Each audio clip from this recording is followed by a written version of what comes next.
Assalamualaikum warahmatullahi wabarakatuh. Saya Eli Farida, Ketua Tim Penggerak PKK Kota Depok. Hari ini dalam rangka ngobrol pintar sekitar COVID-19. Dan bersama saya salah satu pakar ahli dari gugus tugas COVID-19 Pemerintah Kota Depok, Dr. Fahru Razi MS. Apa kabar, Dok? Alhamdulillah, sehat. Alhamdulillah, bahagia hari ini kita bisa membincangkan, ngobrol terkait dengan apa yang menjadi permasalahan di masyarakat kita.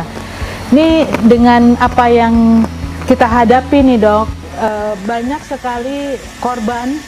Apa langkah-langkah yang harus kita lakukan baiknya ya, Dok? Baik, Bunda. Langkah yang pertama adalah masyarakat harus tahu bahwa kita dalam kondisi pandemi COVID-19, maka masyarakat kita harapkan patuh dengan aturan-aturan atau kebijakan yang dikeluarkan oleh pemerintahan Kota Depok. Berarti sudah benar kalau kemudian adanya surat edaran agar masyarakat berdiam diri dahulu di rumah, termasuk sekolah, masjid, atau kegiatan-kegiatan yang biasa dilakukan rutin, sementara social distancing, berdiam di rumah, ini sebagai satu hal yang benar ya, Dok? Termasuk kalau mendesak baru kita boleh lakukan. Jadi kita kenapa harus disuruh selalu berada di rumah, tidak melakukan acara-acara yang sifatnya dalam jumlah besar atau dalam kerumunan? Kita berharap semua masyarakat selalu berada di rumah dengan harapan penyebaran penyakit ini akan terputus, sebab kita tidak tahu pada diri kita apakah sudah terinfeksi atau belum terinfeksi.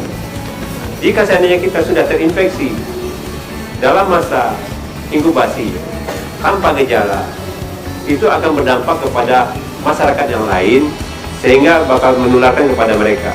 Sementara kalau kita belum terinfeksi, kita sendiri yang akan mengalami dampak oleh orang-orang lain yang berada di luar, yang kita tidak tahu apakah mereka sudah terinfeksi positif atau negatif.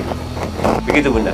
Dari penjelasan dokter, sepenting itukah, Dok, untuk bisa menahan diri di rumah dalam rangka menangkal dan mengantisipasi COVID-19? Sangat penting sekali, Bunda. Kenapa? Setiap orang yang terinfeksi itu sangat berpotensi untuk menyebarkan infeksi ini seperti pesan berantai.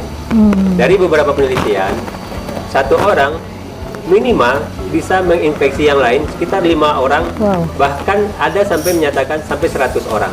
Dengan kita melakukan isolasi di rumah, ini kita akan memutus rantai penyebaran infeksi ini. Antisipasi apa yang harus kita lakukan agar semua kebutuhan bisa berjalan sesuai dengan apa yang kita inginkan? Inilah peran dari keluarga, harus guyup dengan tetangganya. Nah, dalam hal ini bisa jadi Pak RT, Pak RW mempunyai peranan yang cukup strategis bagaimana supaya keluarganya akan kebutuhan-kebutuhan harian terpenuhi. Hal-hal apa yang kemudian harus kita lakukan untuk tetap menjaga kesehatan bagi kita yang di dalam rumah nih, Dok?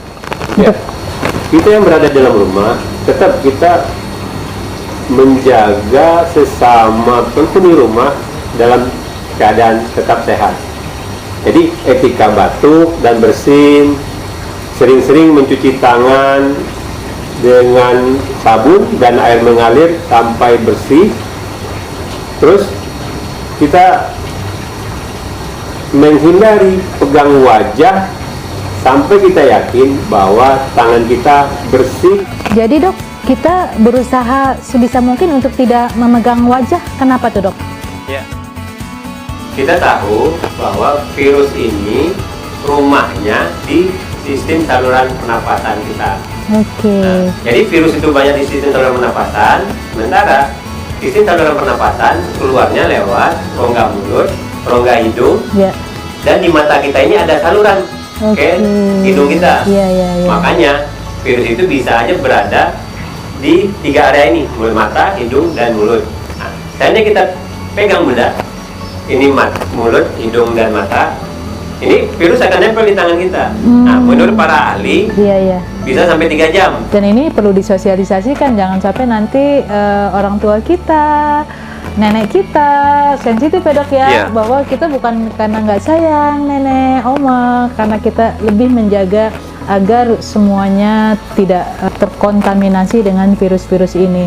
Hal yang penting nih dok, terus apa langkah-langkah kita atau tips untuk menjaga kita tetap bugar, karena sesungguhnya kita juga punya daya imunitas yang terus bisa kita lakukan. Mungkin hal-hal yang tips dokter nih apa nih yang harus kita lakukan nih ya, untuk para keluarga di Kota Ya. Depok? Buat kita yang masih dalam keadaan sehat, walaupun kita tidak tahu nih kita apakah sudah terinfeksi Jangan ya dok, atau naudzubillah min kita dzalik, masih bersih. Ya. Kita kan nggak tahu ya bunda ya, Ya. kita sudah terinfeksi atau tidak. Tapi bagaimanapun kita tetap harus menjaga kebugaran tubuh kita. Oke. Nah, bagaimana langkah-langkahnya? Pertama, kita harus makan makanan dengan gizi seimbang. Oke. Yang kedua, kita tetap melakukan olahraga rutin. Iya, Nah, olahraga. olahraga rutin itu idealnya 4-6 kali dalam sepekan bunda. Oke. Dengan durasi atau lamanya sekitar 30-60 menit. Nah, olahraganya mungkin bisa kita gunakan olahraga-olahraga yang ringan Ya. di rumah kita. Kalau seandainya komplek kita masih bagus dengan ruangan terbuka yang cukup banyak, boleh kita keluar. Tetapi harap diingat kita tetap menjaga social distancing, menjaga jarak dengan orang-orang lain. Oke.